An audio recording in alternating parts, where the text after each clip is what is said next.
it isn't said that I won't be back. This is just this bit.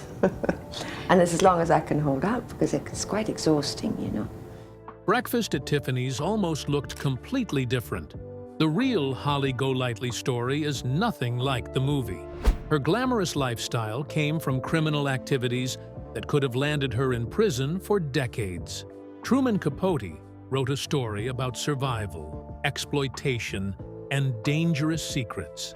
Hollywood turned it into a romantic comedy with a happy ending. They erased the gay characters, removed the criminal plot, and completely changed the ending. What you're really watching is a sanitized version of one of literature's most controversial characters. The truth is much darker than you think. Truman Capote's novella Breakfast at Tiffany's took a strange and sometimes scandalous path before it became the classic we know today.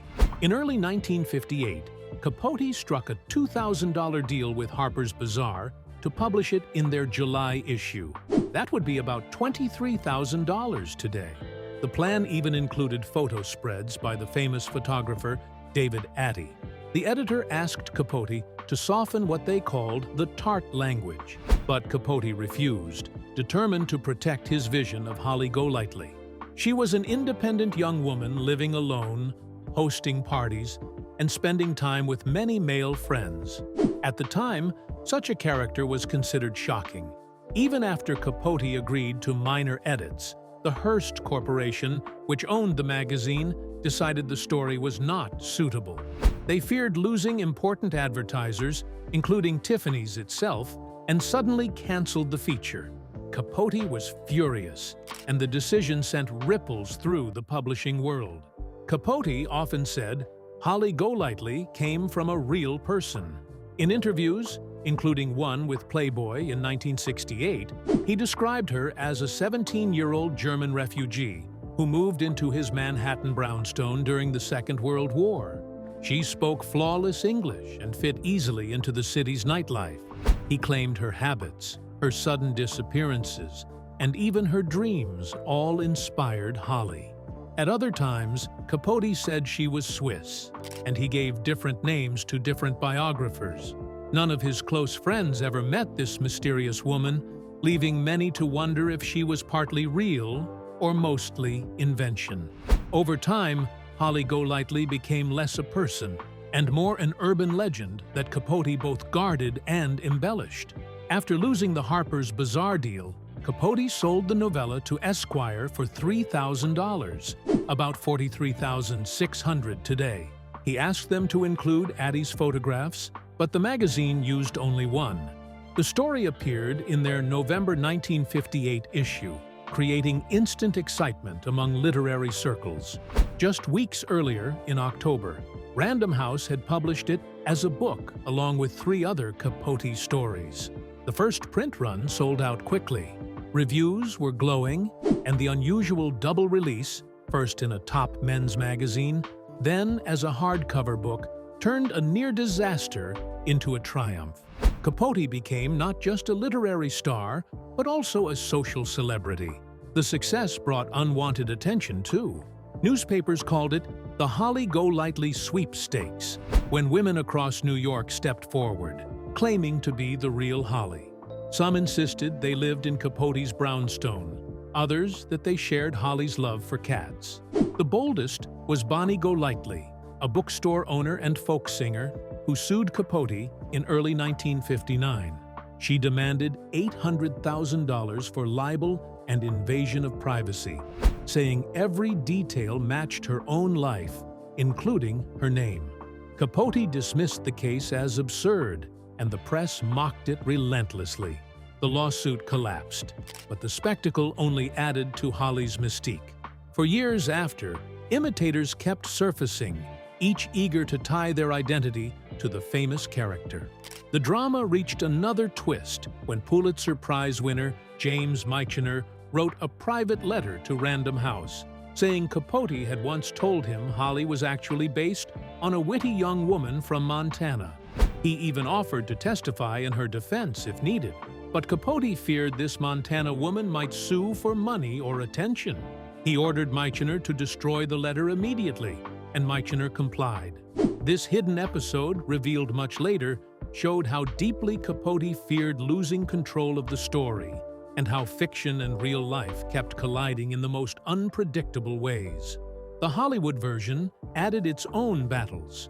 Capote wanted Marilyn Monroe for the role of Holly.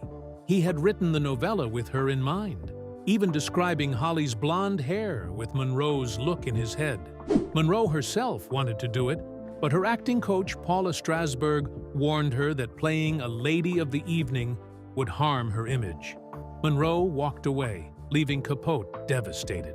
He later said the studio's decision made me want to throw up. After Monroe's refusal, stars like Shirley MacLaine and Kim Novak were considered, and the director even changed from John Frankenheimer to Blake Edwards. When the part finally reached Audrey Hepburn, she hesitated, worried she was too reserved to play such an extroverted character. The search for Holly's partner, Paul Varjak, was equally unsettled. Jack Lemmon was the first choice, but his schedule ruled him out. Steve McQueen auditioned, but didn't get the role, and Robert Wagner was also considered. In the end, George Peppard was chosen, though he was not a clear favorite. Reports later said his chemistry with Hepburn was sometimes difficult, but his performance defined the role on screen. Hepburn's experience during filming was far from easy. She admitted she felt terrified the entire time. She struggled with anxiety, slept poorly, and lost weight she could not afford to lose. She later explained, "I am not an extrovert. I operate on instinct. I did not think I had enough technique for the part." Capote's open disappointment over her casting only deepened her fears. Yet those very struggles gave her performance a fragile, layered quality that made Holly unforgettable. At one point, Hepburn nearly backed out altogether.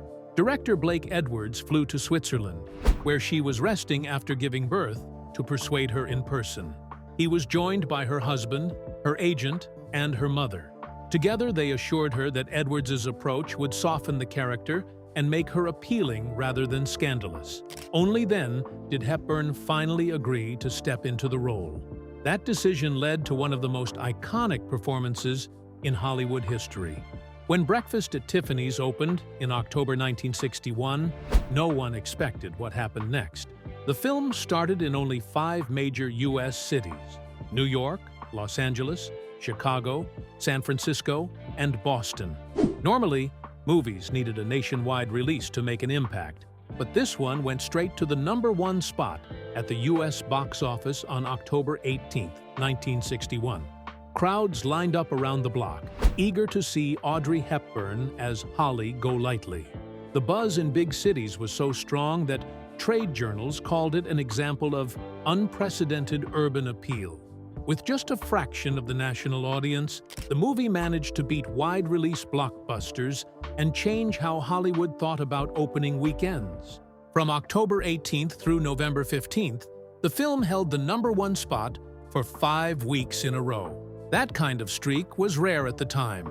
It held its ground against tough competition, including West Side Story, which would later dominate the Academy Awards, and The Guns of Navarone, another major hit of the year.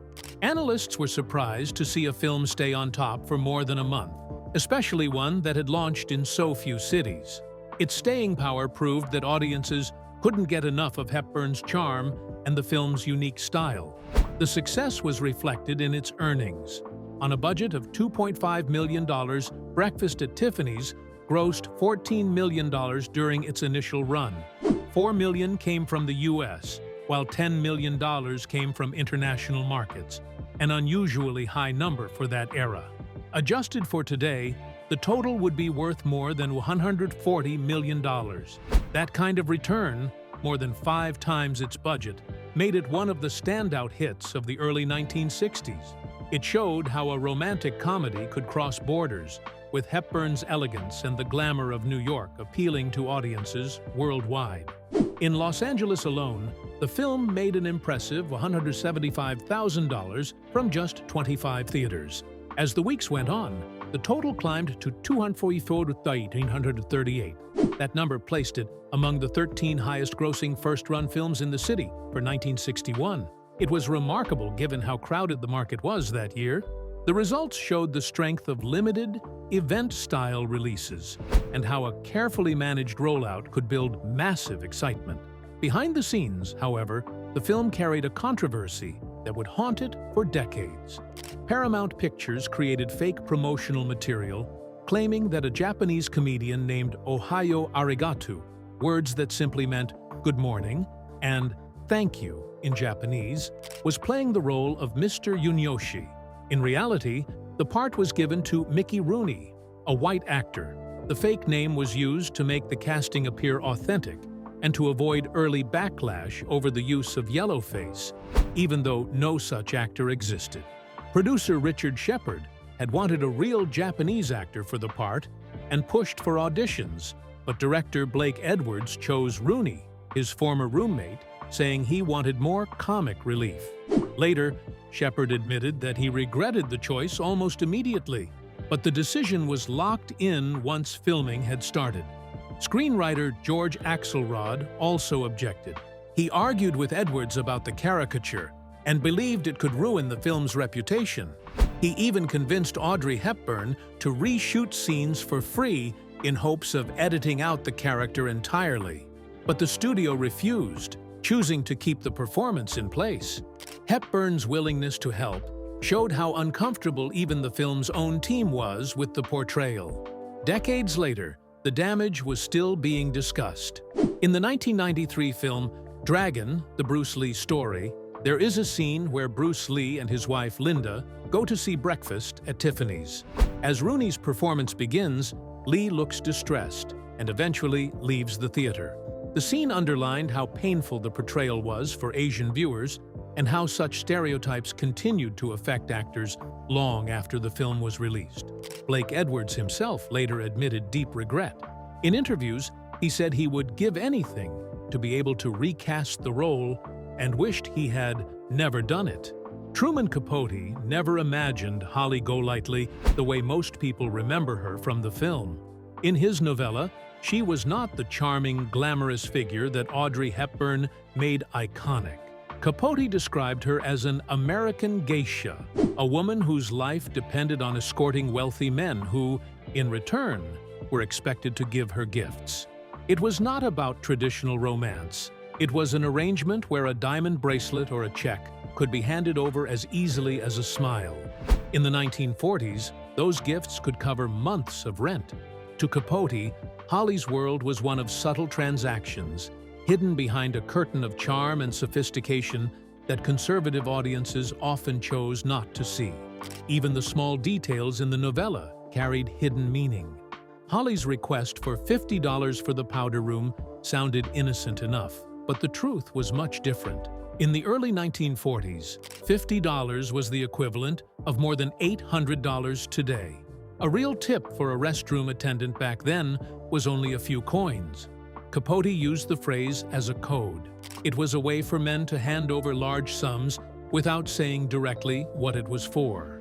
Both Holly and her companions understood what it meant, and it gave her the income to live a life far more lavish than her lack of steady work could explain. Her glamorous lifestyle came with dangers too. One of the most startling parts of the novella shows her visiting a gangster named Sally Tomato in prison. On the surface, she was just there to deliver weather reports. In truth, those reports were coded messages about drug shipments. For each visit, Holly was paid $100, the equivalent of $1,600 today. At first, she had no idea what she was caught up in. Later, the reality set in. She had been a courier in a smuggling operation. The story doesn't end with romance and charm. It ends with Holly's arrest, her name splashed across headlines as part of a narcotics scandal. Hollywood erased this completely, turning a dangerous and compromising plot into light-hearted comedy. The narrator of Capote's novella was also very different from the film's version. In the book, he was unnamed, and Capote filled the pages with subtle clues that he was gay. He had no romantic connection to Holly, no female love interests, and an outsider's way of looking at her world. For many readers, this was a rare moment of representation in mainstream literature. But in 1961, Hollywood could not allow it. The film gave the narrator a name, Paul, made him heterosexual, and gave him a predictable romance with Holly. Entire layers of queerness and identity that Capote had woven into the story were stripped away to satisfy censorship rules and conservative audiences. The darkest part of Holly's past was softened even more for the screen. In the novella, her name was not even Holly Golightly. She had once been Lula Mae Barnes, a girl in rural Texas who became a child bride at 13. She married an older man, Doc Golightly, who expected her to care for his children after her mother died. It was a story of poverty, exploitation, and survival. But the film turned it into a small character detail, removing the unsettling truth that Holly had once been a child caught in an abusive situation. Capote's anger only grew when it came to casting. He had always imagined Marilyn Monroe in the role, with her mix of beauty and raw vulnerability. But Monroe declined, and the part went to Audrey Hepburn. Capote felt betrayed. He said Hepburn was too refined, too sweet, and that watching her play Holly was a disaster. He later called the movie one of the most miscast productions in Hollywood history. To him, Hepburn's elegance erased the fragile and mysterious essence he had given to Holly. The changes were not just in the casting. Screenwriter George Axelrod reworked the entire story into a romantic comedy with a happy ending. Capote had written a study of loneliness, longing, and the blurred lines between love and survival. Axelrod created a neat boy-meets-girl tale instead, inventing Paul Varjak as a love interest who never existed in the book. Director Blake Edwards admitted later that the love story was added not for money, but because audiences wanted it. Capote called the result tragic. He believed his work had been reshaped into something it was never meant to be. The erasure went even deeper. Capote's original story had more than one queer character. Joe Bell, the bartender, Rusty Trawler, a wealthy socialite, and later the tenant Quaintance Smith were all written with clear homosexual coding. Holly herself even made casual observations linking certain tastes and habits with being gay. These details were bold for their time and painted New York as a place filled with outsiders trying to find where they belonged. None of this survived the Hollywood adaptation. The filmmakers removed every reference, every subtext, leaving behind a world that looked cleaner but rang far less true. Few people realize that the song Moon River, now one of the most loved pieces in film history, almost never made it into breakfast at Tiffany's. When Paramount executives first screened the film in 1961, they worried it was running too long. To them, the quiet 2-minute ballad Audrey Hepburn sang on her fire escape slowed things down and might hurt the film's box office appeal. Executive Martin Rakin even announced it should be cut. Composer Henry Mancini, who had written the melody to fit Hepburn's limited vocal range, was devastated at the idea. For a moment, it looked like Hollywood was about to erase what would become an unforgettable classic. The turning point came when Audrey Hepburn herself stood up to the studio. Known for her grace and soft-spoken manner, she surprised everyone by becoming firm and unyielding. She declared, "Over my dead body," making it clear the song would stay. At the time, she was one of the most powerful stars in Hollywood. Her determination forced the executives to back down, saving the scene that revealed Holly Golightly's fragile dreams. Without that moment of resolve, Moon River would never have been heard by audiences, never have been recorded by more than 500 artists, and never have launched Andy Williams's career as his signature song. The decision paid off the following year. At the 34th Academy Awards in April 1962, Henry Mancini won the Oscar for Best Scoring of a Dramatic or Comedy Picture, while he and lyricist Johnny Mercer earned Best Original Song for Moon River. Mancini thanked director Blake Edwards in his acceptance speech, overwhelmed by how close the song had come to being lost. Beating strong competition, including Jimmy Dean's Big Bad John, Moon River proved that a simple, delicate melody could outshine faster, more commercial tunes. The success didn't stop there. At the 1962 Grammy Awards, the song swept the night. It won Record of the Year, Song of the Year, Best Performance by an Orchestra, Best Arrangement, and Best Soundtrack Album. Andy Williams made it his lifelong theme, while legends like Louis Armstrong, Frank Sinatra, and Judy Garland added their voices to its growing legacy. The melody, combined with Mercer's wistful lyrics, touched people everywhere. What the studio once dismissed as too slow became a worldwide phenomenon. More than 40 years later, its place in history was confirmed. In 2004, the American Film Institute ranked Moon River number 4 on its list of the greatest movie songs ever made, behind only Over the Rainbow. And as time goes by, this recognition proved that Hepburn's insistence decades earlier had preserved not just a song, but a piece of American film history. Today, Moon River continues to appear in best of lists, sits in the Grammy Hall of Fame, and remains one of the most recorded songs of all time. The film's impact didn't stop with music. Audrey Hepburn's wardrobe, designed by Hubert de Givenchy, left a mark on fashion history. His sleek black dress, worn in the opening scene as Hepburn looked into the windows of Tiffany & Co.'s, redefined elegance.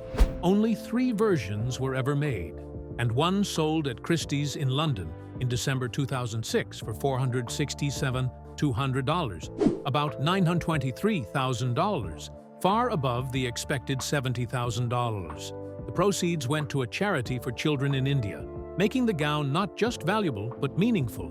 That dress cemented the idea of the little black dress as a must-have. Though Coco Chanel had introduced the concept decades earlier, it was Hepburn's version that turned it into a cultural phenomenon.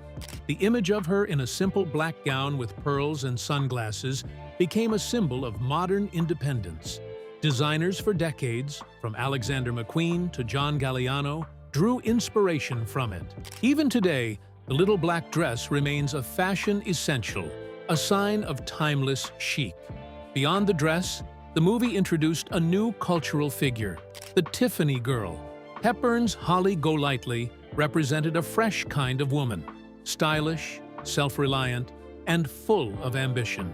She became a blueprint for a new image of femininity in the 1960s, inspiring fashion magazines, films, and advertisements to celebrate independent women. This shift marked a turning point away from the domestic ideals of the 1950s and toward a vision of urban sophistication. The influence spread even further. Tiffany & Co. became a global symbol of luxury after the film's release. Its Fifth Avenue flagship grew so popular that by 2019 it accounted for 10% of the company's worldwide sales. The movie helped inspire signature pieces like Tiffany's heart tag bracelets and iconic key pendants. More than just a store, Tiffany became a symbol of aspiration, love, and style. A success few films have ever matched in shaping a brand's destiny. In February 2022, a UK television channel stunned audiences when it aired Breakfast at Tiffany's without a single scene featuring Mickey Rooney. The move came after years of boycotts and criticism over Rooney's portrayal of Mr. Yunyoshi, a Japanese character he played in heavy makeup and exaggerated yellow face.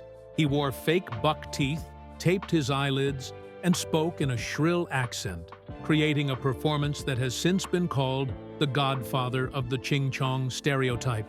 While networks had previously dealt with the problem by adding warnings, this was the first time a major broadcaster simply erased the role entirely.